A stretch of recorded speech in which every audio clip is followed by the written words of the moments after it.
जय श्री कृष्ण प्यारे भक्तगणों। आप सभी का स्वागत है आपके अपने चैनल कहानी सुनो में। कहानी सुनो में आज की हमारी कहानी है सबसे बड़ा पुण्य है। तो चलिए जानते हैं इस कहानी के बारे में। एक राजा बहुत बड़ा प्रजापालक था। हमेशा प्रजा के हित में प्रयत्नशील रहता था। वह इतना कर्मठ था कि अपना सुख ऐशो आराम सब छोड़कर सारा समय जन कल्याण में ही लगा देता था। यहाँ तक कि जो मोक्ष का साधन है अर्थात भगवत भजन, उसके लिए भी समय नहीं निकाल पाता था। एक सुबह राजा वन की तरफ भ्रमण करने के लिए जा रहा था कि उसे एक देव के दर्शन हुए।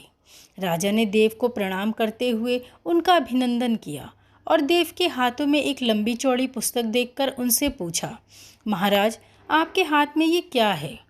देव बोले, राजन यह हमारा बही खाता है जिसमें सभी भजन करने वालों के नाम हैं।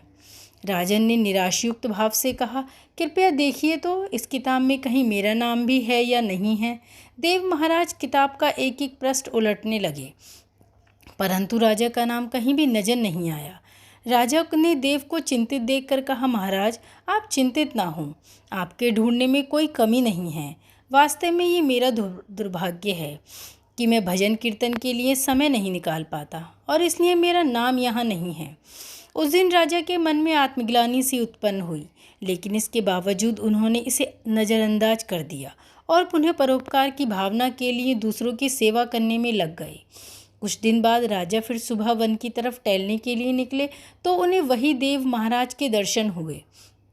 इस बार भी उनके हाथ में एक पुस्तक थी। इस पुस्तक के रंग और आकार में बहुत भेद था और यह पहले वाली से काफ़ी छोटी भी थी। राजा ने फिर उन्हें प्रणाम करते हुए पूछा, महाराज आज कौन सा बही खाता आपके हाथों में लिया हुआ है?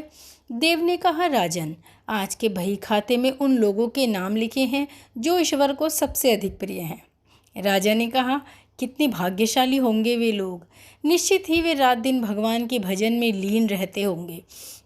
क्या इस पुस्तक में कोई मेरे राज्य का भी नागरिक है? देव महाराज ने बही खाता खोला और ये क्या, पहले पन्ने पर ही राजा का नाम ही था। राजा ने आश्चर्यचकित होकर पूछा, महाराज मेरा नाम इसमें कैसे लिखा हुआ है?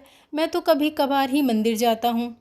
देव ने कहा, राजन आश्चर्य की बात यह है, जो लोग निष्काम होकर संसार की सेवा करते हैं, जो लोग संसार के उपकार में अपना जीवन अर्पण करते हैं और जो लोग मुक्ति का लोभ भी त्याग कर प्रभु के निर्बल संतानों की सेवा सहायता में अपना योगदान देते हैं, उन त्यागी महापुरुषों का भजन स्वयं ईश्वर करता है।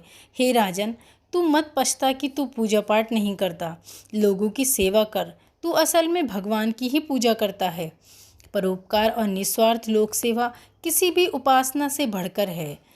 देव ने वेदों का उदाहरण देते हुए कहा, कुर्विन्हे कर्मणि जीजी विषेन्छन समा एवान त्वापम नान्यो अस्ति न कर्म लिप्यते नरे। अर्थात कर्म करते हुए 100 वर्ष जीने की इच्छा करो तो कर्म बंधन में लिप्त हो जाओगे।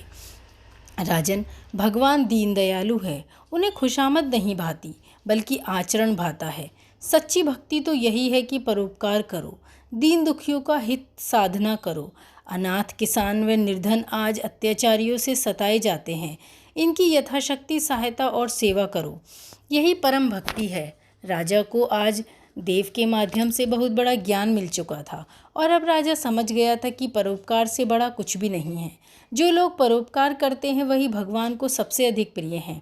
मित्रों, जो व्यक्ति निस्वार्थ भाव से लोगों की सेवा करने के लिए आगे आते हैं, परमात्मा हर समय उनके कल्याण के लिए यत्न करता है। हमारे पूर्वजों ने कहा भी है, दूसरों के लिए जीना, दूसरों की सेवा को ही पूजा समझकर कर्म करना, परोपकार के लिए अपने जीवन को सार्थक बनाना ही सबसे बड़ा पुण्य है। और जब आप भी ऐसा करेंगे तो स्वतः ही आप वह ईश्वर के प्रिय भक्त में शामिल हो जाएंगे। तो दोस्तों, कैसी लगी आज की कहानी, जो कि बताती है कि परोपकार से बड़ा कोई धन नहीं है। कहानी अच्छी लगी हो तो लाइक और शेयर करना नहीं भूलिए और हमारे साथ जुड़े रहने के लिए हमारे चैनल को सब्सक्राइब कीजिए। धन्यवाद साथियों।